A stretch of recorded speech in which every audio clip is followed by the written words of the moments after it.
gym, and then see if I can get some breakfast.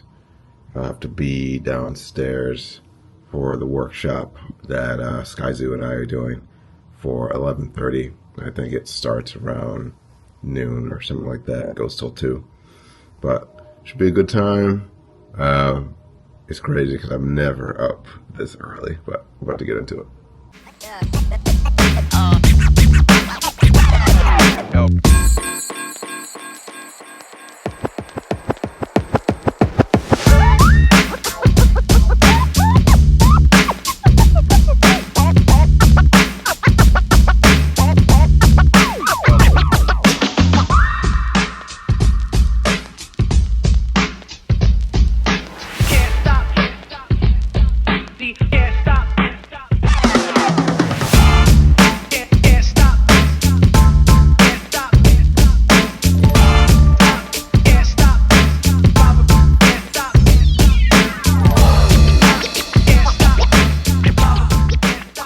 I essentially just put together something that I know. I want to spotlight this bespoke dress shirt from Bard's Clothing.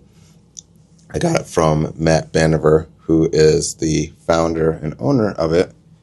And I thought it'd be cool to just wear this look that I usually wear to parties and events and things like that, because it is a younger audience. And I didn't want to just do like something that I usually wear to the office. I mean, I wear this to the office from time to time, but it's like if I have like a really creative meeting or something of that nature.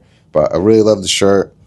It reminds me of Vegas and just like taking calculated risks and that kind of thing. And it is the only bespoke dress shirt that I have. Really just love the way that it came out, and it just fits like a glove.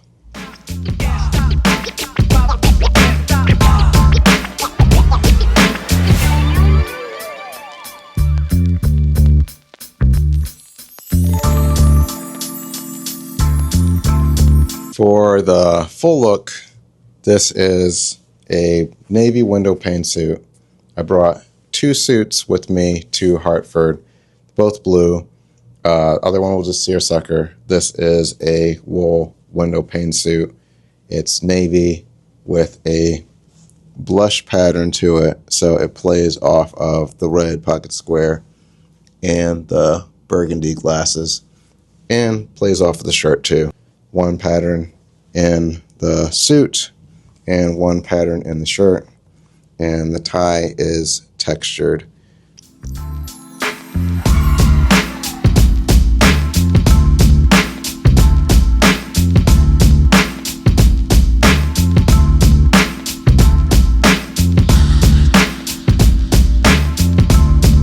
People who were next to me the whole time, shoulder to shoulder every day, where we are, and I went this way, they went that way, some of us took, you know what I mean? And why that happens if we're from the same place, the same background, the same everything. So all my music is a big sociology experiment. So I say all that to say, that's like the basis of my whole, my discography and who I am as a writer. So Allende at the March is about me being 13 in 95, in the Million Man March, and being in Brooklyn. Yeah. When I wasn't there. Here's what the record's about. Check it out. I'm glad you said that.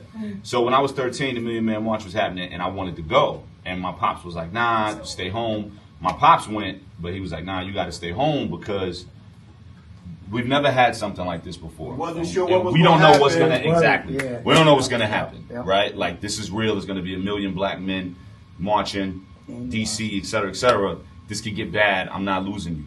Like, if something happened to me, it happened to me, but I'm not letting that happen to you. We don't know what's going to shake here, like how things is going to shake out. So I had to stay home. He's like, you stay home, but you can stay home from school and watch it and blah, blah, blah, blah, whatever. Exactly. Word up. Come on, brother. That's real. Word up. All right? So, if you look right over here, you'll see me.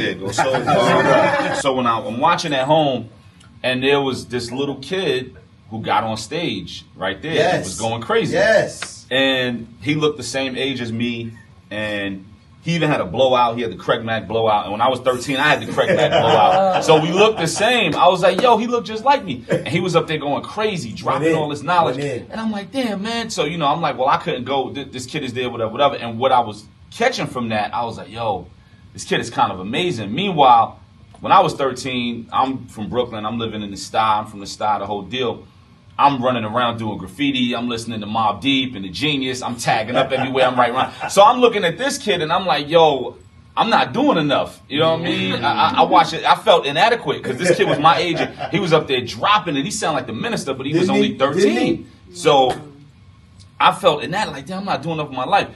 Insult to injury, my pops came home and was like, yo, it was this kid there going crazy. You need to be like him. You in the room writing raps and listening to tapes and chasing girls. And this kid was up there going crazy. You need to be like him. And I'm like, oh my God. So I felt like I wasn't doing enough. But then I realized later on, because my pops was always hard on me, you know, which was the right way to be. That's how we need to be with our kids. So what I realized later on was that we were on the same path. I was doing the same thing. It just was in a different way. Yes. I was a corner kid. I was outside. I'm in front of the corner store. I'm running around. I'm outside on the block, blah, blah, blah. That was me. So, you know, we had different paths. I didn't know this kid. We had different paths, but we had the same agenda. I just was doing it with the rhymes. And